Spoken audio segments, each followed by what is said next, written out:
বেগম খালেদা জিয়ার পৈতৃক বাড়ির সামনে রয়েছেন আমাদের সহকর্মী খালিদ আরাফাত। আমরা তার সাথে যুক্ত হওয়ার চেষ্টা করছি।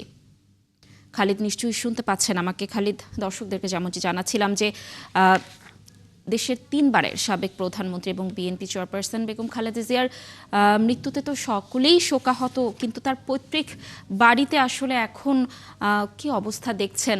সেখানে তার যারা আত্মীয় স্বজন রয়েছেন বা বিএনপির যারা নেতাকর্মী রয়েছেন তারা কি বলছেন, জানাবেন।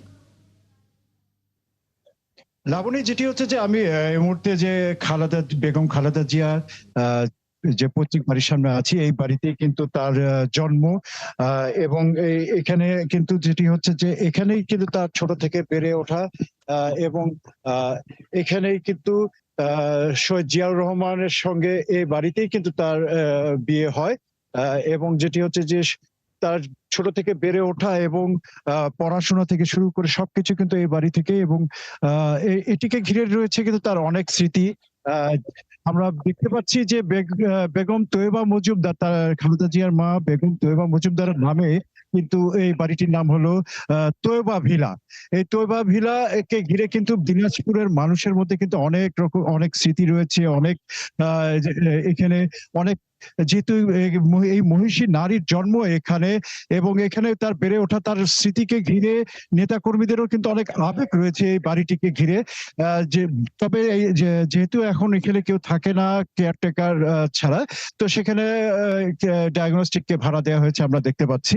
তো এখানে তার যে বড় বোন খুরশিদ জাহান হক চকলেট, উনি কিন্তু বেশ কয়েকবার কিন্তু দিনাজপুরের কিন্তু সংসদ সদস্য নির্বাচিত হয়েছিলেন।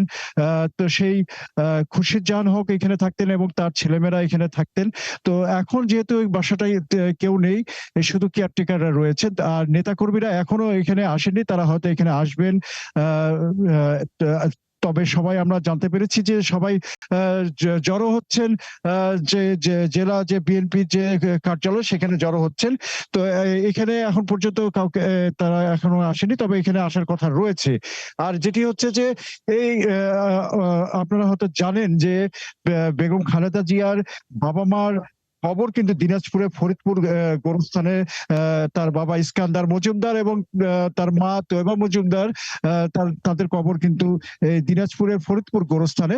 তো এই দিনাজপুরকে ঘিরেই কিন্তু রয়েছে বেগম খালেদা জিয়ার অনেক অনেক স্মৃতি, এবং তার যে বেড়ে ওঠা এবং তার পড়াশোনা, এবং সে সঙ্গে বিয়ে, এছাড়া তার যে নেতৃত্বে পর্যায়ে যাওয়া, সবকিছুর পিছনে কিন্তু দিনাজপুরের একটা বড় রকমের খালিদ, একটা। ধন্যবাদ আমাদের সাথে যুক্ত থাকার জন্য। দর্শক, আমাদের সহকর্মী খালিদ আরাফাত যুক্ত ছিলেন দিনাজপুরে বেগম খালেদা জিয়ার পৈতৃক বাড়ির সামনে থেকে।